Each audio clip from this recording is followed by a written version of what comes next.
Alrighty, guys, and welcome to the Giro preview of the Ineos Grenadiers. Now, this is the first of many. I will be doing one of these for every single team at the Giro. It is going to take me a while. Some episodes will be shorter as there's less to go over. But in this first one, we are going to touch on the Ineos Grenadiers. Now, as you look on screen, you'll see the start list in which they have brought the riders they have brought to this race. Now, obviously, led mainly by Egan Bernal, but Hyman Arensman will serve as a co-leader. Both riders will be instructed to fold into the team and work for the other if it is needed. Chris Hamilton or Lucas Hamilton, I'm pretty sure it's Lucas. I think I'm just being stupid. Um, I don't have it up in front of me right now.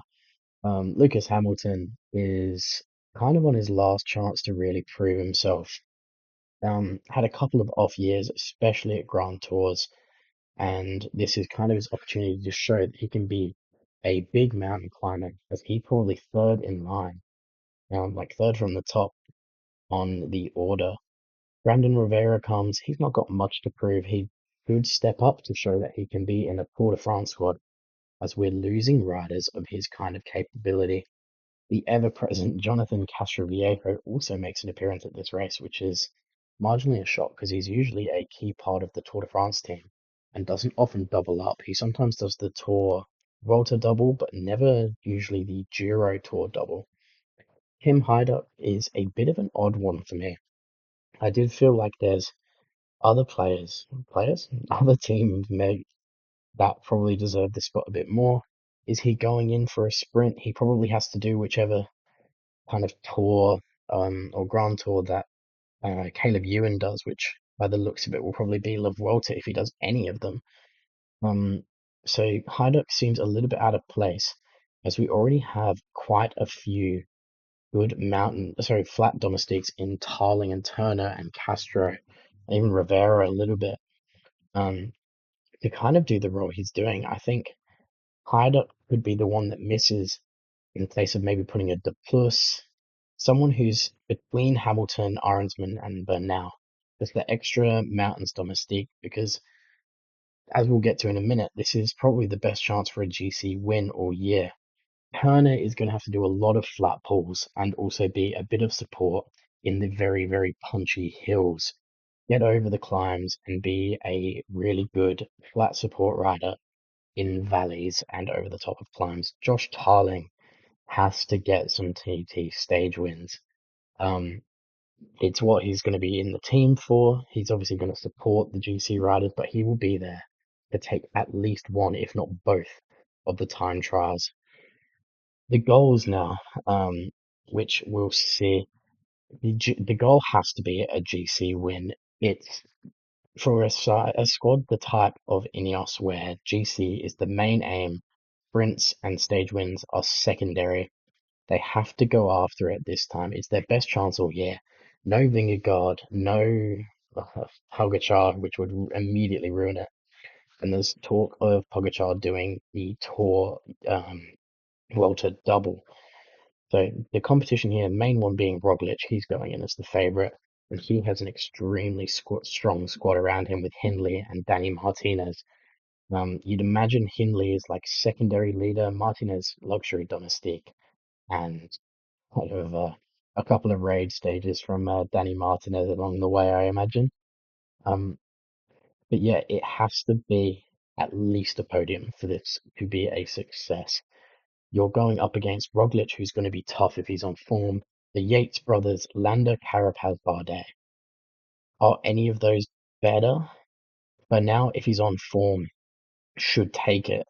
But realistically, Arensman is as good as the rest of those. But now might get let down by his TT, but he's made some good strides in that, so that should be a good thing. And as we touched on earlier, stage wins. Stage wins for someone like Ben Turner are absolutely a chance. If Arensman or Bernal fall out of the GC, you imagine one of them probably will. They have a good few stages that really suit them, which we'll touch on for Arensman, especially in a minute. Stages that they should really look to go after. Josh Tarling should target stages 2 and 10. Stage two is maybe the weird one. Van Aert is going to be there and he will tackle that climb a little bit better than Josh Tarling will. Whereas stage 10, although there is that little climb in the middle, it is nowhere near as severe. And Tarling should really just steamroll for the win without having another true time trialist bit here besides Wout van Aert, who you'd put your money on Josh Tarling to beat, then you should really do at least one of those stage wins, if not both. If he's on form, he should take both with no problem. Arensman is going to have to look to put time into his opponents, and Bernal is going to have to lose as little time as possible on those stages. Next one is stage 16. That is going to be the kickoff of the real GC riding, I reckon. Um, so if they can get that one right, um, then yeah, stage 15 as well. Arensman out of the break is a really good shot. If he's not close on GC, that climb into the finish really, really suits him. Just long, hard climb, get over the top on your own, and just put them to the sword, similar to what he did in Tour of the Alps. As we said, stage 16, got to be good on the GC day, as it's the first big one. Stage 17 shouldn't be too much of an issue. Stage 18 shouldn't be. Stage 19 could be the big raid day. So you've really got to push and go after it. Like, if you imagine, Bernal has time to make up from the time trials. Um, and stage 20 is going to suit him a little bit better because it's that high altitude Sestriere and the climb before it. Um, Going over the Sestriere is going to be probably the one before lead a big raid. The other one that is a little bit of chaos, stage 9, the gravel. Bernal is probably the most accomplished on that type of terrain. So does he launch a little flyer?